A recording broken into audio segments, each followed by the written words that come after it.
Okay, so you want to own a barber shop. It is one of the cleanest business fantasies in America. No inventory, no shipping, no returns. A trade that has survived every recession-proof claim made about other trades, and every fashion cycle for 4,000 years. You can already picture the room. 6 chairs, black leather, a mirror wall, the pole turning by the door. Men walk in every 3 weeks whether the economy is booming or bleeding. $35 a cut, 10 cuts per chair per day, 6 chairs, 6 days a week.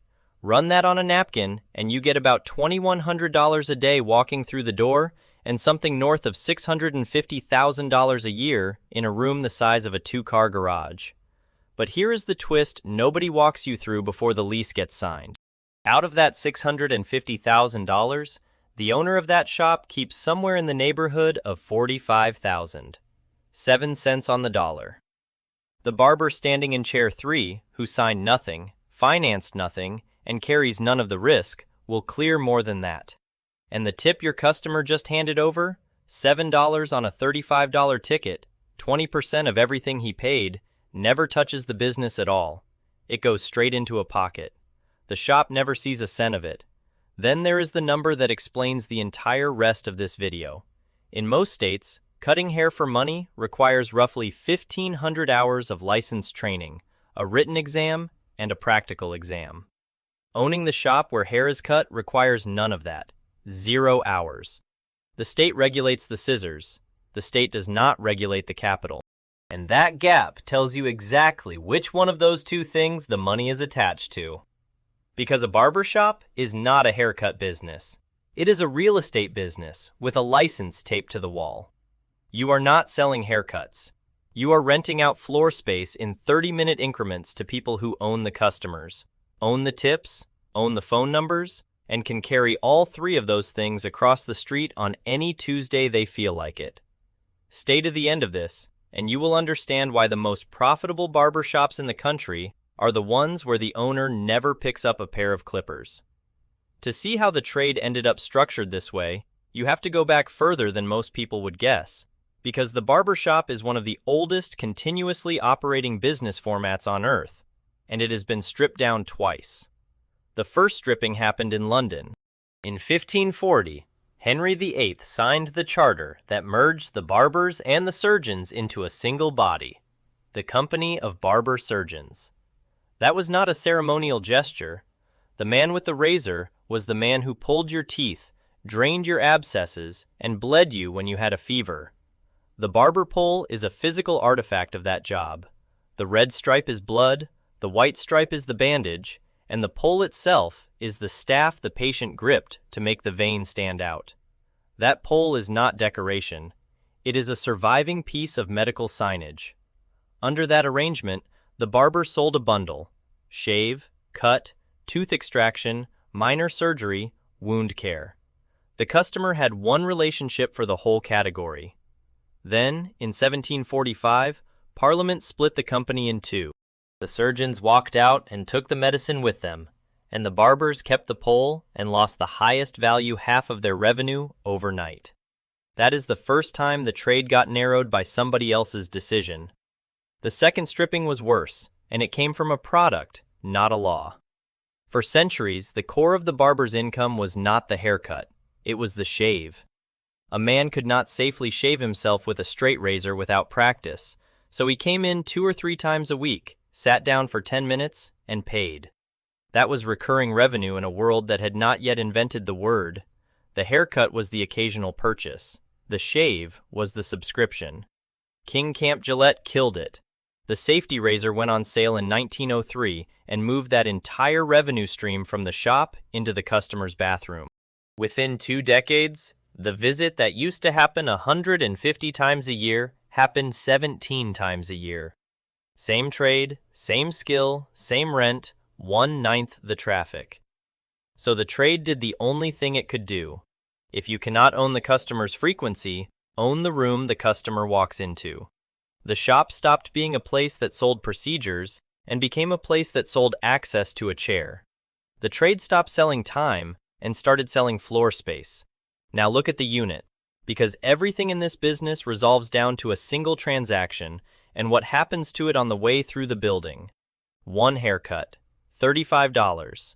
That $35 occupies about 30 minutes in the chair, plus 10 minutes of turnover, sweeping, sanitizing, and the customer standing at the register. 40 minutes of chair time. A chair that is open 10 hours holds 15 of those slots on paper. In the real world, no chair is full at 11 in the morning on a Tuesday, so a busy chair does 8 or 9 cuts a day, and a great chair does 11. Follow the money out of that $35, layer by layer. The customer pays by card, because almost everyone does now. Processing takes 2.9% plus 30 cents. That is $1.32 gone before anyone has swept the floor. $33.68 left. The barber is on a 60-40 commission split, which is the standard arrangement. He takes $21. $12.67 left in the building. Now the physical cost of the cut itself. Blade, clipper wear, cape laundry, towels, hot lather, disinfectant, water, the electricity to run the room. Call it $1.50. $11.17 left. Now the rent. A modest shop pays $3,000 a month for a real corner with real foot traffic. 6 chairs, so $500 a month of rent sits on each chair. That chair does about 180 cuts a month, which puts $2.78 of rent on this specific haircut. $8.39 left. Now the rest of the building. Insurance, workers' compensation, payroll taxes on the barber's commission, shop license, booking software, the phone, the front desk person, the sign, the marketing, the accountant. Across 180 cuts, that runs about $5.50 per ticket, which leaves the owner $2.89. The customer handed over $42, including the tip. The business touched 3. That is the number to hold in your head, because every other layer of this video is an argument about who gets to stand between that $35 and that $2.89. Now break the revenue apart, because the ticket price is the most misleading figure in the entire trade. In a typical independent shop, service revenue is between 85 and 90% of everything that comes in. Haircuts are the bulk of it. Beard trims run $15 to $20 and take 15 minutes. Hot towel straight razor shaves run $40 to $50 and take 45 minutes to an hour.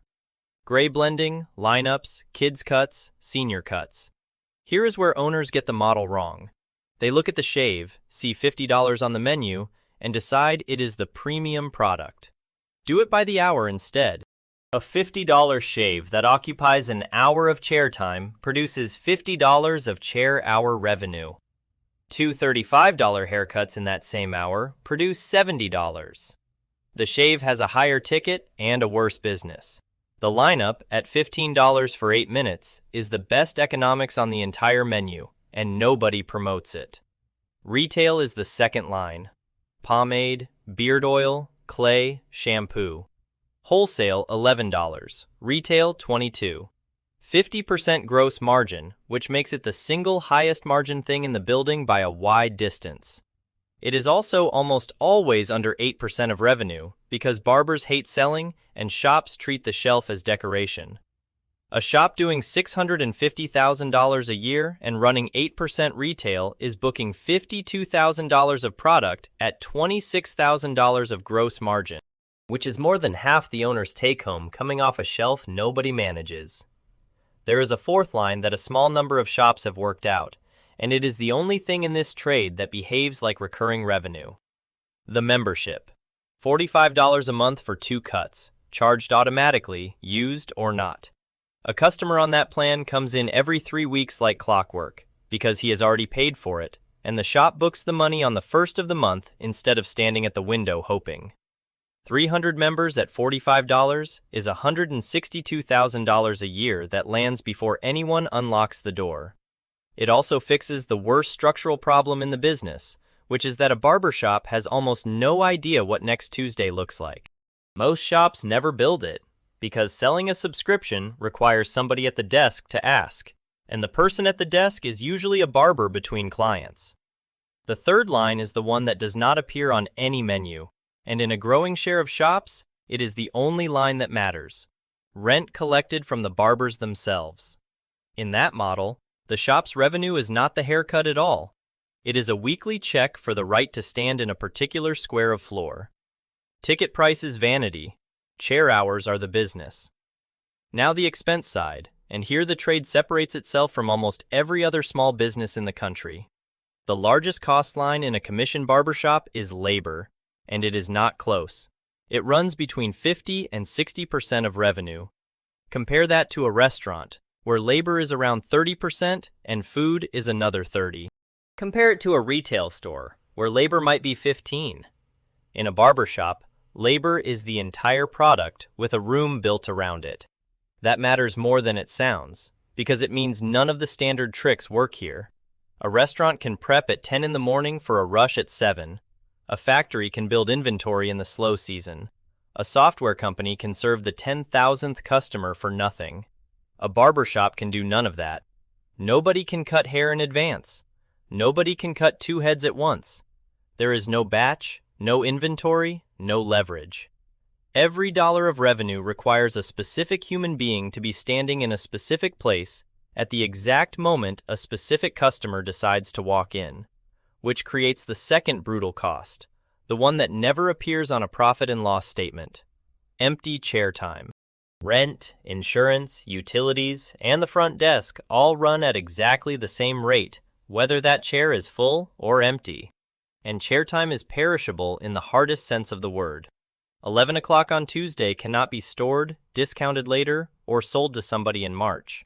When it passes, it is gone permanently, and the cost of it was paid anyway. Then there is the no-show, which is empty chair time the shop actively caused.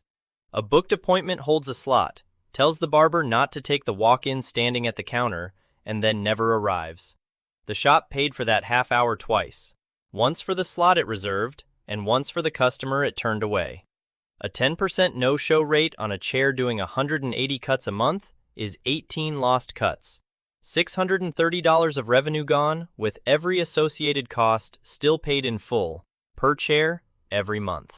Across 6 chairs, that is roughly $45,000 a year disappearing into appointments that were promised and then abandoned.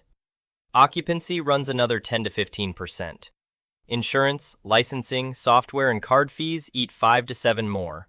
Add labor at 55, and the entire mathematical space available for profit is under 15% before a single mistake gets made. You are not paying for labor. You are paying for somebody else's talent, and it goes home every night. So here is the mechanism, and it is the thing the whole industry quietly reorganized itself around over the last 30 years. If labor is 55% of your revenue, and labor is also the part of the business you cannot control, cannot scale, and cannot own, then the obvious move is to stop buying labor entirely. Do not employ the barber. Rent him the chair. Let him keep everything he collects, tips included, and charge him a flat weekly number for the space, the sink, the power, the sign out front, and the customers who walk through the door because of the location. Put the 2 models side by side with real numbers. Business A is the commission shop. 6 chairs, each billing $90,000 a year, so $540,000 of gross revenue. The shop keeps 40%, which is $216,000. Out of that comes payroll taxes and workers' compensation at about $32,000, card processing at $16,000, product and laundry at $21,000, rent at $36,000, utilities, insurance, and software at $18,000, a front desk person at $38,000, and marketing at $12,000. What is left is roughly $43,000. And that $43,000 requires the owner to be in the building 6 days a week, hiring, firing, scheduling, covering no-shows, mediating fights over the good chair by the window, and absorbing every slow week personally. Business B is the booth rental shop. Same 6 chairs, same corner, same sign. Each barber pays $250 a week for the chair.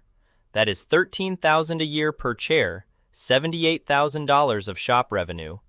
Out of it comes rent at $36,000 and utilities, insurance, and software at $18,000.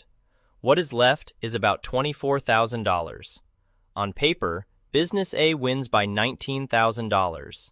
In practice, almost nobody chooses it anymore, and the reason is what sits underneath those two numbers.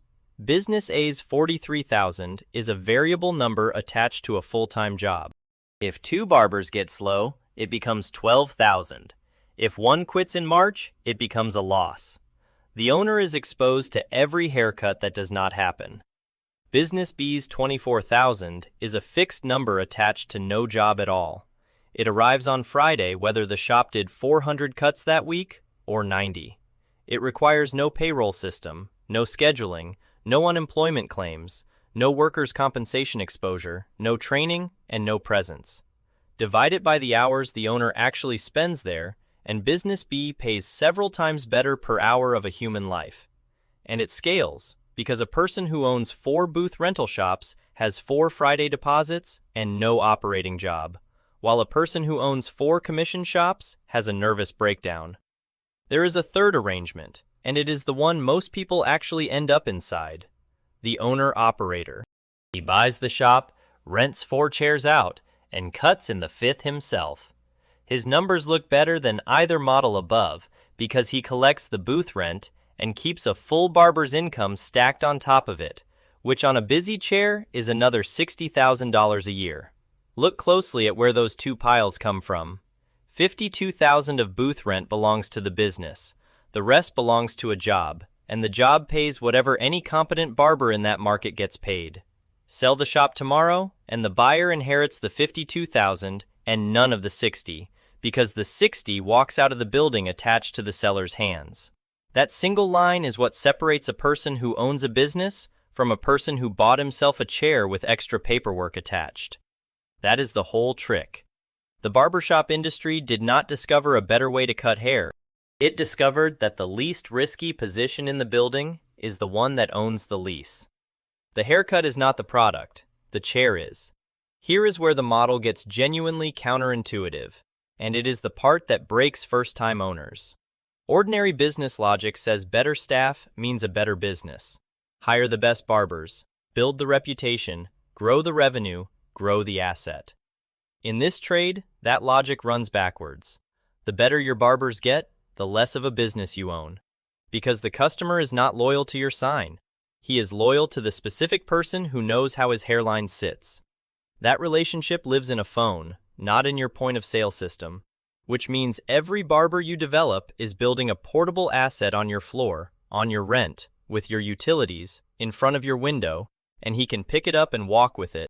When a top barber leaves, he does not leave alone.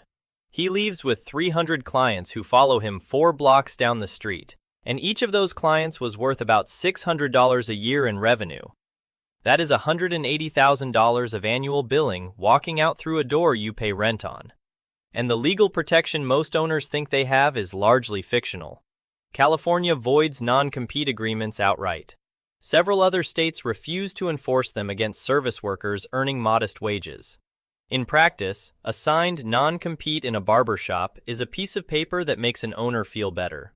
So the shop's growth is its own dilution. You spent 2 years and a lot of foregone revenue helping a young barber build a book, and the day that book gets valuable is the day he no longer needs you. You trained your competition and paid for the chair he practiced in. Now the second inversion, the one that explains the chains. Great Clips launched in Minneapolis in 1982. Gordon Logan started Sport Clips in Texas in 1993. Neither of them competes on the quality of the cut, and neither of them pretends to. They compete on throughput and location. 18 minutes, no appointment. A slot next to a grocery anchor where 40,000 cars pass a week. Do it by chair hour again. A $22 cut in 18 minutes produces roughly $73 an hour off that chair. A $45 craft cut with a hot towel and a conversation, running 50 minutes, produces $54. The cheap chain is beating the premium shop by $19 an hour on the same square footage, with cheaper labor, less training, and less key person risk, because a customer who came for speed does not follow anyone anywhere. Premium sells the barber. Volume sells the clock. Only one of those assets stays in the building. So follow the money out of the building entirely, Because a barber shop is a room where 5 separate parties get paid before the owner does. The landlord is first, and he is the real partner in this business. A barber shop's customer acquisition is almost entirely its address. Foot traffic, visibility, parking, the corner. That is what the rent buys, and the landlord knows precisely what he sold. When you prove the corner works, that knowledge shows up in the renewal. The shop spent 5 years converting an ordinary retail unit into a location with a proven revenue history. And that improvement belongs to the deed, not the tenant. The barber is second. He owns the client list, he owns the phone number, and he owns every dollar of tip income, which, on a shop doing $540,000 in service revenue, is roughly $108,000 a year moving through the building that the business cannot tax, book, bank, or borrow against. The franchisor is third, if you went that route. The structure at the major chains is a franchise fee up front, then a royalty of about 6% of gross revenue, plus another 5% for the National Advertising Fund. 11% off the top, calculated on every dollar that enters the register before rent, labor, or a single expense is subtracted. On $540,000, that is roughly $59,000 leaving the shop annually, which is more than the entire net profit of the commission model described earlier. The franchisor takes the shop's profit and then some, and takes it first, and takes it whether the shop makes money or not. The software layer is fourth, and it is the newest hand in the room. Booking and payment platforms charge a monthly fee per chair and then take a processing cut of every single ticket. Squire, one of the larger ones, raised money at a $750 million valuation in 2021. A company that owns no chairs, pays no barbers, and holds no leases was valued at more than several thousand actual barbershops combined, on the strength of collecting a small percentage of other people's haircuts. The state and the schools are fifth. 1,500 hours of required instruction is a tuition product, and the barber colleges that sell it are selling entry into a trade where the median practitioner in the United States earns roughly $35,000 a year. Then come license renewals, shop inspections, sanitation permits, and continuing education, priced per person, collected regardless of whether anyone sat in the chair. Everybody in that room got paid before the person who owns the room. Which brings you to the risks, and they are unusually specific in this trade. The first is key person departure, and it is the one that actually kills shops. Losing one barber out of 6 is not a 16% revenue problem. If that barber was the reason a third of the customers chose your door, it is a 30% revenue problem with 100% of the rent still due on the first. The second is the lease. The shop's equity is a location it does not own, on a term that expires. Every dollar spent on the build-out, the chairs, the mirrors, the plumbing for 6 sinks, and 5 years of local reputation is an improvement to somebody else's property. A renewal at a 40% higher rate does not just reduce profit in a business running under 15% margins, it removes it. The third is worker classification, and it is the quiet legal bomb underneath the booth rental model. State labor departments across the country have been aggressive about testing whether a booth renter is genuinely independent. If the shop sets the hours, the prices, the dress code, and the schedule, that is an employee wearing a landlord's costume. A reclassification does not arrive as a warning. It arrives as back payroll taxes, penalties, and interest across multiple years, on a business that never had the margin to reserve for it. The fourth is capital and exit. A barbershop is extraordinarily hard to sell, because a buyer is being asked to pay for cash flow that is legally free to walk out of the building the day after closing. Banks know this. The tangible collateral in a 6-chair shop is a set of used chairs, some mirrors, and a dryer. Which is why these businesses trade at low multiples, get financed personally, and frequently sell for little more than the value of the equipment. The fifth is the interval, and it is the risk almost nobody prices. This entire business rests on a single behavioral number, which is how many weeks a man waits between cuts. If the average customer stretches from 3 weeks to 5 weeks, revenue falls by 40%. Not one cost line falls with it. The rent is identical, the insurance is identical, the chairs are identical, the lights are identical.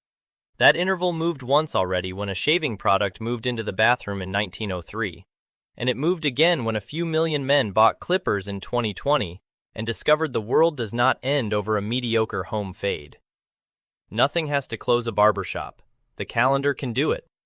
So the next time you sit down, hand over $35 for a 30-minute cut and drop 7 more in the tip jar. Understand what you are actually looking at. Not a haircut business, a room, subdivided into 6 squares of floor, rented by the half hour to independent operators who own the customers, own the tips, and own the only asset in the building with a pulse. The owner of that shop is not in the hair business. He is in the space business, and the smartest ones in the trade figured that out and stopped pretending otherwise. They stopped hiring talent and started collecting Friday checks from it.